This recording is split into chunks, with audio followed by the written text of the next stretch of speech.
On est lundi le 12 août, bienvenue en prenant votre café. On va parler des inondations. C'est arrivé vite, hein? On va parler de ça. On commence par en parler, on va attendre. Les Jeux olympiques, c'est terminé. L'inflation, c'était-tu la faute à Trudeau? Et régler l'inflation, c'est grave, ça, Trudeau, je vais parler de ça. Les ordres professionnels, ça sert à quoi? Hein? Avez-vous déjà fait affaire avec un ordre professionnel pour vous plaindre? Bonne chance. Bonne chance. Montréal-Nord embauche une firme de marketing pour trouver un slogan. On va essayer d'en trouver un, vous autres. Le 12 août 1970, c'était l'assurance maladie, on va parler de ça. La dégelée boursière la semaine passée, est-ce qu'on va revivre ça cette semaine? On va essayer de prédire ça comme si je serais capable, comme si j'étais capable, comme si je serais. La vol de crypto, très courant encore, et c'est pas à veille de se terminer. Et de la musique pour calmer les filles de volleyball. Toutes sortes d'autres affaires à vous jaser. Soyez-vous confortablement, prenez un bon café, on passe ça tout de suite.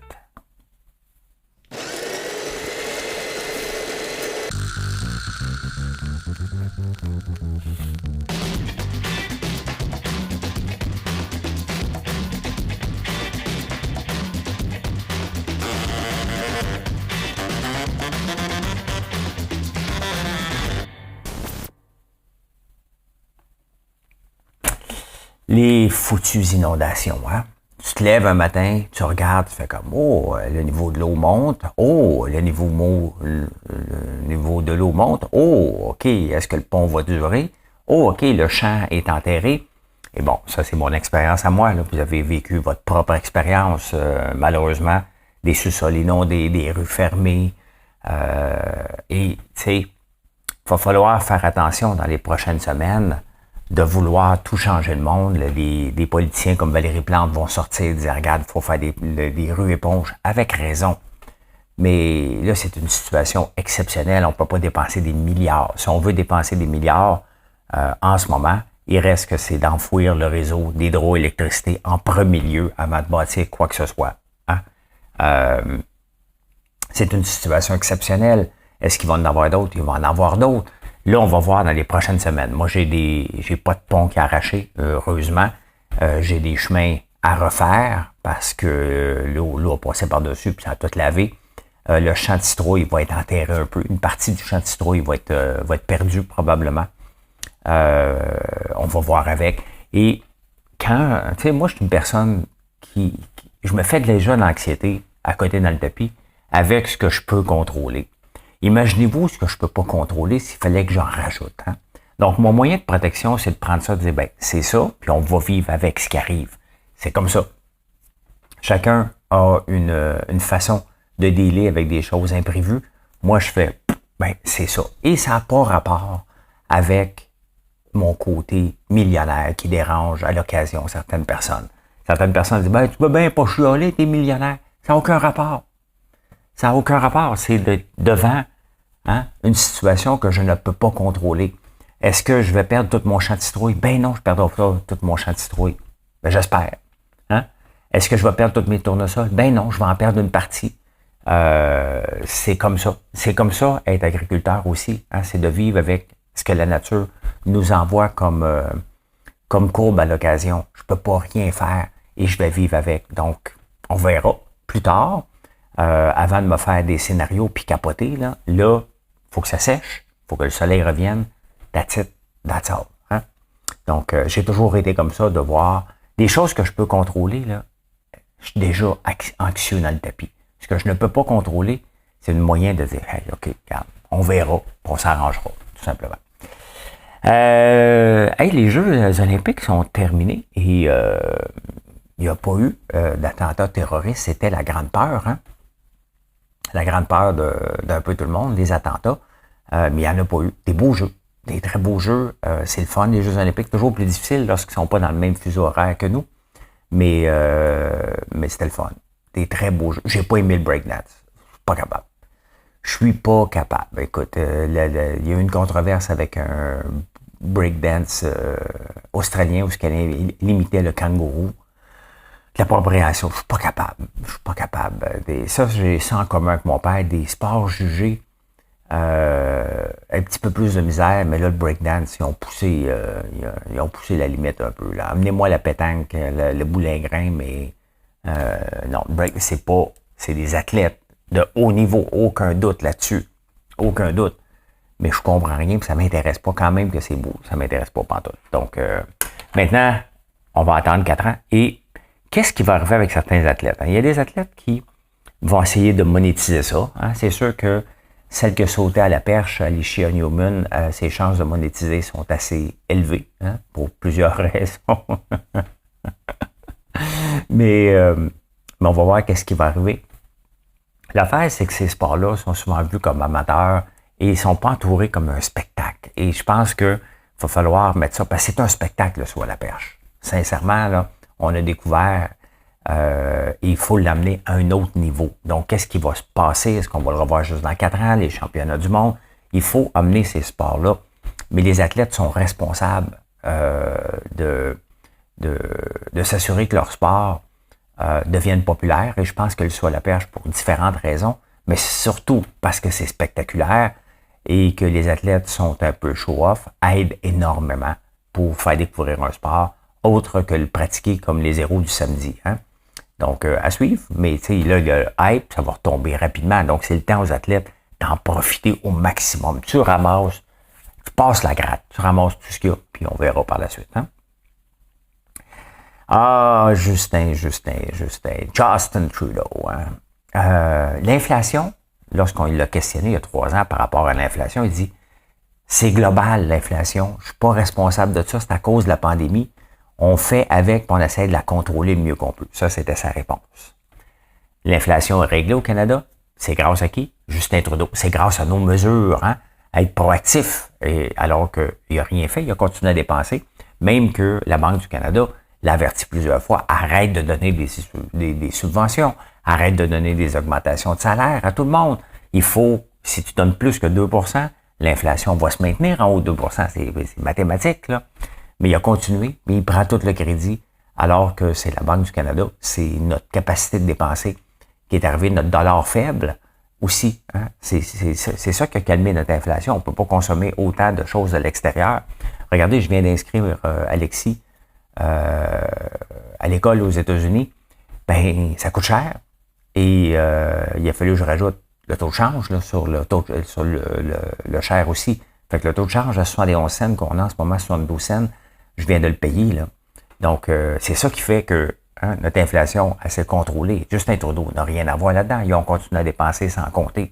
Donc, mais c'est comme ça, la politique. Hein. On prend pas on prend pas le blâme, mais on prend le crédit pour des choses qui sont qu'on pense, qu'on fait croire aux gens que c'est nous autres qui réglons ça. Hey, aujourd'hui, il va y avoir un événement que ça fait longtemps qu'on n'a pas vu, Donald Trump sur X. C'est le débile profond Elon Musk qui va l'interviewer. Hey, ça va être une belle discussion, hein, entre deux débiles. Là, je vois les défenseurs de Trump et d'Elon Musk qui sont en train de me lancer des tomates. Sincèrement. J'aime Elon Musk, l'homme d'affaires. Hein, le visionnaire, celui qui fait avancer les choses, qui prend des risques. J'adore cet homme-là. Pour le reste, ça frôle le complotiste solide. Là. Mais ça, vous avez le droit de le croire. Vous avez le droit d'acheter ces Tesla. J'avais Starlink.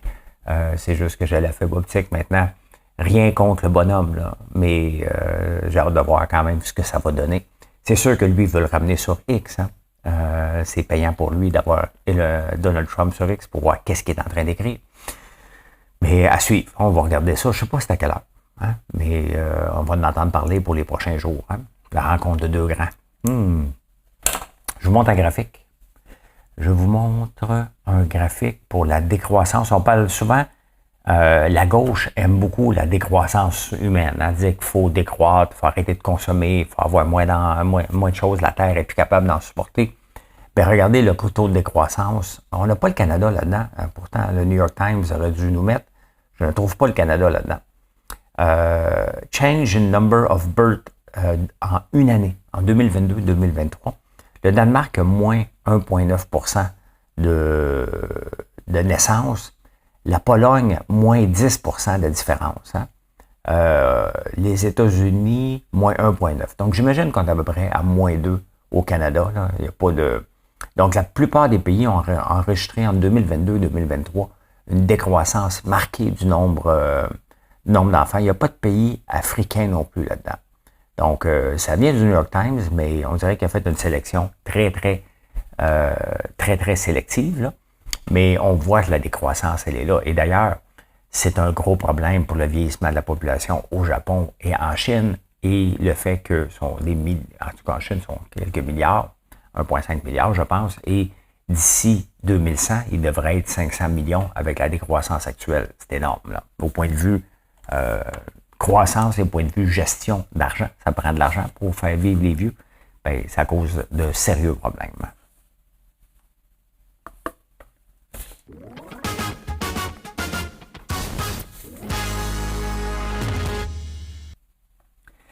Il y a un article dans la presse que je vous invite à lire dimanche sur les ordres professionnels. Hein? Quelqu'un qui achète un chalet. Hein? Tout est beau, passe en un notaire, tout est checké, tout est beau, jusqu'à temps que le ministère des Ressources naturelles dise « Hey, c'est pas ton terrain, finalement, c'est à moi. Hein? » Donc, à qui la faute? Là, tu remontes. Le dernier, bien entendu, c'est lui qui paye les frais d'avocat pour tout le monde, les spécialistes. Il se plaint aux ordres professionnels, des courtiers, des notaires, de toute la patente du barreau. Et tout le monde s'en lave les mains parce que c'est la faute à l'autre. Les ordres professionnels, là, c'est une fausse garantie qu'on est protégé. N'y croyez pas. Vous le voyez. Allez lire l'article parce que c'est vraiment bien écrit. J'ai fait affaire 2 fois avec un ordre professionnel et les 2 fois, tu te fais passer pour un débile profond. Une fois ici, un électricien avait enfoué un fil sans l'indiquer et on a foutu la pile mécanique là-dedans. C'est mon frère, il aurait pu mourir de là. C'était pas indiqué. Et l'ordre n'est même pas venu voir, même pas questionner. Hein? Montre-moi la facture, montre-moi ci, montre-moi ça. Au lieu de venir voir, déplacer quelqu'un, de voir est-ce que qui est fautif. Hein? Jamais. Ils protègent les gens tout le temps. Les gens qui? Leur gang à eux autres. Donc, c'était un faux. Les ordres de déontologie, puis je l'avais déjà fait avec un autre plus tôt. Puis à un moment donné, tu finis par te décourager de faire des plaintes parce que ça sert à rien. À rien du tout. Et tu fais juste dépenser en frais d'avocat pour trouver qui avait raison ou pas. Donc, ne vous fiez pas aux ordres de déontologie. Ça sert à rien. Ça sert à bannir quelqu'un qui va abuser à côté dans le tapis. Et encore là, ça va être la faute, la preuve de celui qui fait la plainte de le prouver. Donc, vous avez autre chose à faire. Vous vous faites avoir. Dites-vous, je me suis fait avoir. C'est à peu près ça. Hein? Dépensez pas des frais d'avocat, allez lire, ça finit plus à un moment donné. Hein? Montréal-Nord qui n'est pas une place où on pense aller faire du tourisme. Hein? Montréal-Nord qui a embauché une firme pour trouver un nouveau slogan. Hein? Pour dire aux gens que c'est beau. Sincèrement. Hein? Les villes sont toutes tombées sur la tête. Hein? Vous vous souvenez de Régis Labombe qui a fait affaire avec... je ne me souviens plus du nom, mais l'espèce de crackpot pour mettre la ville de Québec sur la map au point de vue marketing. Ça sert à rien, un slogan. Les gens vont aller visiter Montréal-Nord, vont aller vivre à Montréal-Nord si on leur apporte des bonnes nouvelles. Quand même qu'il y a un slogan, puis il y a des meurtres, puis tu te promènes, tu dis « Ah, je vais y aller ». Puis là, tu vois le soir ce que ça a de l'air. Tu vas avoir la chienne pareil. Les policiers ne veulent même pas y aller à pied. T'sais. Donc, il faut amener une sécurité en premier lieu avant d'avoir un slogan. Là. Mais les villes c'est pas leur argent. Hein? Ils vont travailler sur un slogan. À Montréal-Nord, où il fait bon vivre le jour.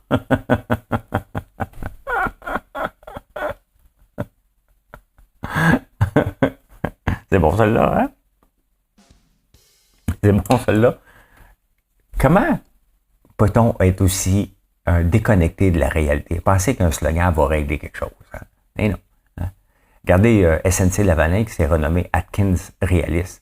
La seule chose qu'on le sait, c'est qu'on maintenant on a un nom qu'on n'est pas capable de prononcer. Fait que voilà, 40 000 $ aux poubelles.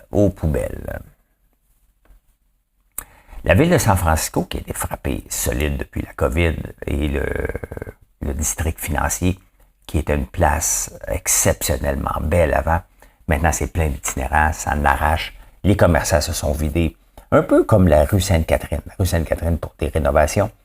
Mais ce que la ville a décidé de faire avec les propriétaires, c'est que tout le monde qui veut s'installer en pop-up shop, donc une shop temporaire, une boutique temporaire, ont 6 mois de loyer gratuit. Après ça, ben, dépendamment de l'achalandage, si ça va bien, donc il y a des cafés qui commencent à se réinstaller. Il y a des gens, donc si tu veux faire un pop-up shop, ben, tu es invité. La ville et celui qui a le building vide, de toute façon, offre 6 mois gratuits. Et sincèrement, quand tu regardes ça, on ne sait pas si ça va fonctionner. Mais c'est ça qu'on demande à nos villes, hein, sortir de la boîte, pas un slogan. Hein. Tu veux qu'on aille là? Ben, montre-nous ce qui est beau. Qu'est-ce qui est beau à Montréal-Nord? Qu'est-ce qui est beau à Montréal? Savoir qu'on aurait, mettons que moi je sais que ça serait gratuit. Est-ce que j'irais m'installer sur la rue Sainte-Catherine, faire des tests? Ça me permet de tester. Est-ce que ça marche? Sans embarquer dans des folies, louer un bail sur 10 ans, 15 ans, alors que je ne sais pas si ça marcherait. Ben c'est ça, être dynamique. C'est ça une ville peut faire pour raviver des quartiers. C'est ça que Valérie Plante doit faire. Hein? Ça, c'est de l'argent des contribuables qui peut être mis à être utilisé pour redonner, pas pour enrichir, hein, mais pour aller tester est-ce que ça vaut la peine, considérant que le quartier est démoli au complet. Ça permet de tester. On n'a pas ça dans nos villes, pas à Montréal en tout cas. Ce genre d'initiative-là, on n'en a pas. Hein. C'est toujours comme, c'est ça, on n'en a pas, point final. Et à Montréal-Nord, ils font un slogan pendant ce temps-là. Tu sais, des fois, on devrait forcer nos politiciens là, à faire au moins 1 heure de lecture de journal d'ailleurs, pour apprendre ce qui se passe ailleurs, pour voir qu'est-ce qu'on peut faire ailleurs. Pas besoin de voyager, là. Hein? J'ai pas voyagé à San Francisco, je l'ai lu, j'ai fait, regardons ça, ça a bien de l'allure. Ici, on va envoyer l'Office de consultation de Montréal, aller voir mettre un rapport qui va le déposer, dire Valérie, ça serait bien que tu fasses des loyers gratuits, puis elle va le mettre dehors, elle va dire non, on va faire une rue éponge.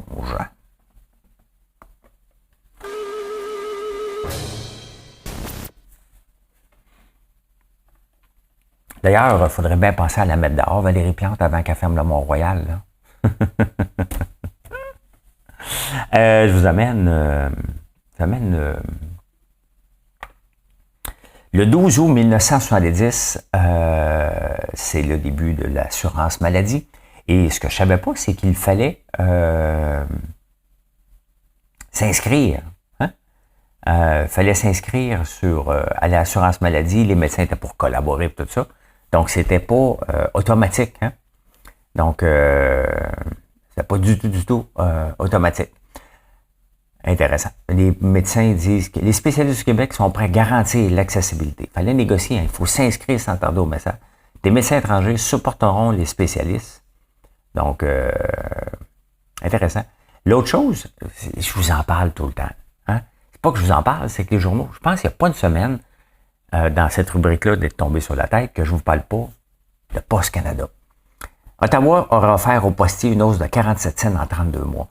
Depuis que je lis les journaux et que Post Canada existe, ils sont toujours en conflit. Et c'est exactement ce qui explique aujourd'hui où est Post Canada qui sont dans le déficit à côté dans le tapis, qui sont pas capables de livrer un colis rapidement, que tout n'a pas de bon sens. Ils ont laissé grandir la concurrence. Tu sais, les UPS, GLS sont venus au monde parce que Post Canada était trop mauvais, n'ont pas été capables de voir ce qui s'en venait. Tant mieux. Mais en même temps, aujourd'hui en 2024, Post Canada en arrache, perd énormément d'argent, puis continue à en perdre alors que le commerce électronique a le vent dans les voiles. Faut le faire, mais ça c'est juste mal géré depuis toujours. Toujours. On va vous en reparler la semaine prochaine. On va retrouver un autre journal qui en parle aussi.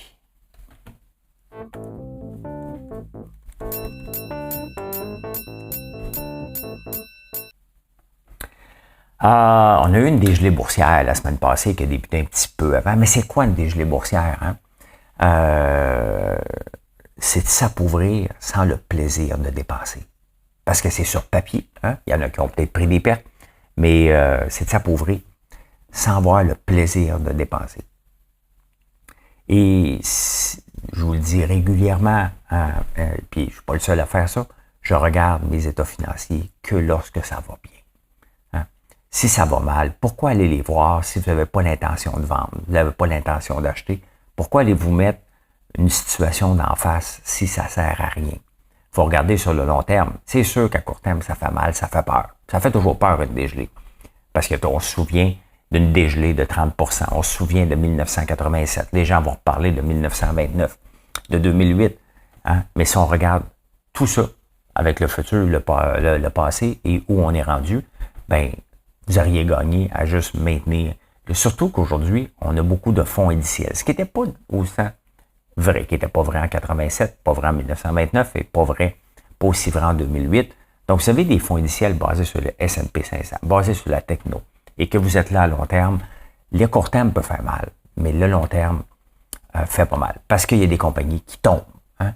Dans des dégelés comme ça, il y a des compagnies qui ne se relèveront pas. Ça, c'est normal, tout simplement. Donc, c'est pour ça que j'ai des compagnies par l'entremise de la Banque Royale qui gère mes placements. Mais perso, ce que je fais, c'est dans des fonds indiciels maintenant. Je ne coupe plus la compagnie parce qu'on ne le sait jamais. J'ai encore mon Coca-Cola que j'ai depuis toujours, puis je vais le garder. Il m'a donné une belle progression cette année et les dividendes sont rentables. Donc, voilà. Souvent encore, on ne parle pas souvent de ça, mais je le lis régulièrement, des vols de crypto. Hein. La crypto, c'est comme avoir de l'argent lorsque tu as de la crypto sur une clé, hein, ou que tu l'as sur Binance ou n'importe quel, c'est ta clé crypto. Et c'est comme avoir de l'argent sous ton oreiller. Hein. Faut pas l'oublier, ça. N'importe qui pourrait rentrer chez vous. Donne-moi ta clé, ton password de crypto, puis fais-moi un échange, envoie-moi ton argent tout de suite. Tu passes pas par les banques. Et il y en a régulièrement. Donc, c'est sûr que si quelqu'un passe son temps à dire qu'il y a des millions en crypto, moi, je me fermerai la gueule et je ferai attention où je vais parce que les gens se font voler leur crypto littéralement. Et souvent, les gens en laissent pour leur vie. Là. Et c'est pour ça que c'est intéressant, parce que l'autre jour, quelqu'un m'a dit, pourquoi tu passes par un fonds, mettons comme iBit, pour mettre des fonds en crypto quand tu peux le faire toi-même et pas payer la prime, puis 0,75, 0,50, ben il y a cet avantage-là aussi. Hein? J'ai pas de l'argent avec moi. C'est pas moi qui ai la clé crypto, parce que si vous perdez votre password de votre clé crypto, ça se peut que vous la récupérez jamais. Donc, il y a une insécurité que les fonds indiciels basés sur le Bitcoin ou l'Ethereum maintenant nous enlèvent, nous donnent une sécurité qu'on ne se promène pas avec de l'argent de notre lit. C'est littéralement ça. Et en même temps, ça évite de perdre ton password que tu ne seras jamais capable de le récupérer. Donc, il y a cet avantage-là que les fonds indiciels basés sur le Bitcoin ou l'Ethereum nous donnent. Hein? Nous donnent une sécurité et ils nous donnent aussi de ne pas le perdre. Bon, il y a une prime à payer, c'est bien normal, mais sincèrement, si vous pensez que le Bitcoin va valoir 1 million, qui en vaut aujourd'hui 61 000, hein, le petit point 75% de pourcentage que vous allez payer pour toute la sécurité que ça apporte, je pense que ça vaut la peine. Hein? Ça vaut la peine. La semaine passée, on a vu chaque gros crash qu'on a vu parce que ça a tombé royalement au Japon. Et chaque gros crash, hein, il y a des gens qui nous font découvrir les failles d'un système. C'est arrivé avec la subprime en 2008. Là, c'est le carry trade. C'est quoi le carry trade qui nous a fait découvrir, surtout au Japon? Le Japon avait des taux d'intérêt très, très, très, très, très bas par rapport à les nôtres. Donc, les gens allaient emprunter. La yen était stable par rapport à dollar US, c'est toujours ces deux-là.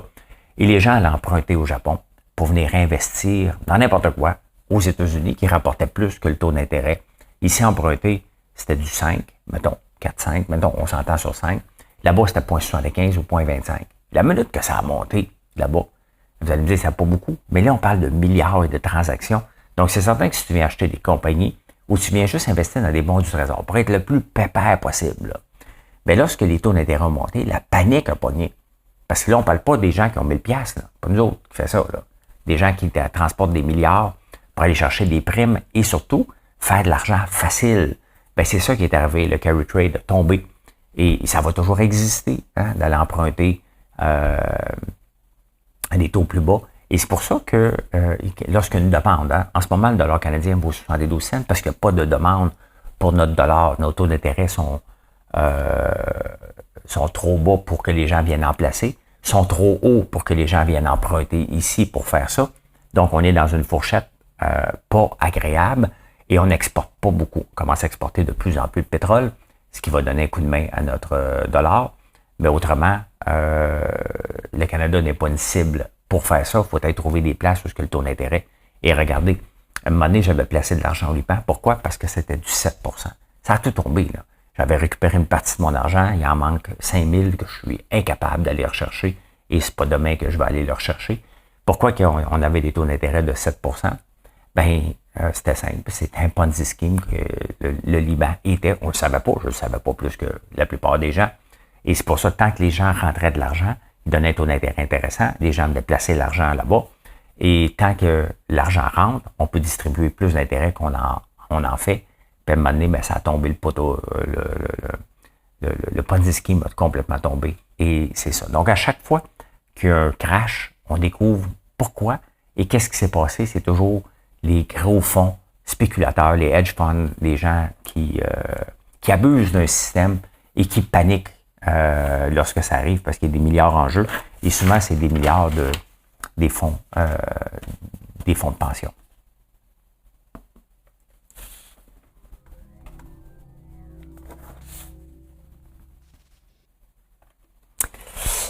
Avez-vous vu le volleyball, hein? Les deux filles canadiennes sont en finale contre le Brésil. La chicane éclate entre les deux filles. L'arbitre vient s'en mêler. On ne sait pas trop pourquoi.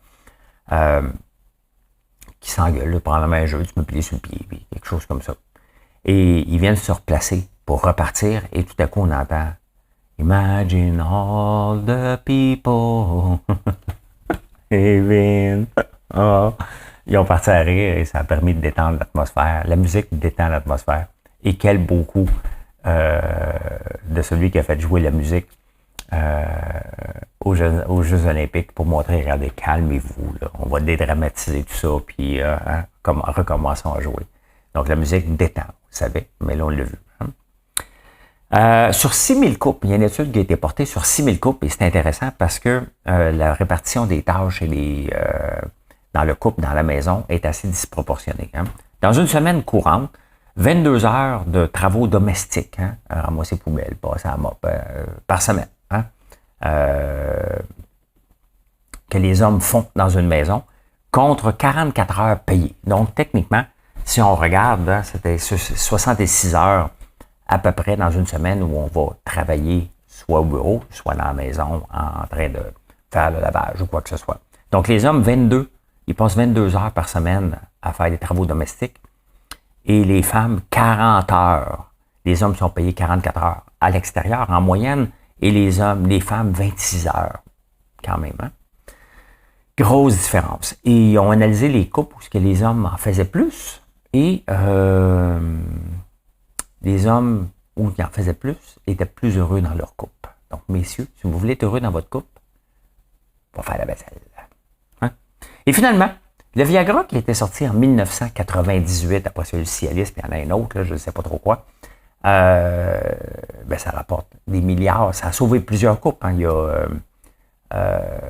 Michael Douglas qui le dit ouvertement, qui prend du Viagra ou du Cialis, n'importe quel, un de la gang.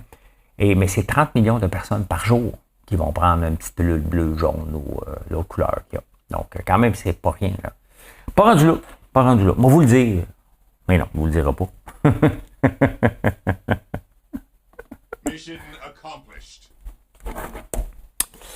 Merci d'être là. Je vous souhaite un excellent lundi. Venez nous voir sur françoislambert.one et passez une excellente journée.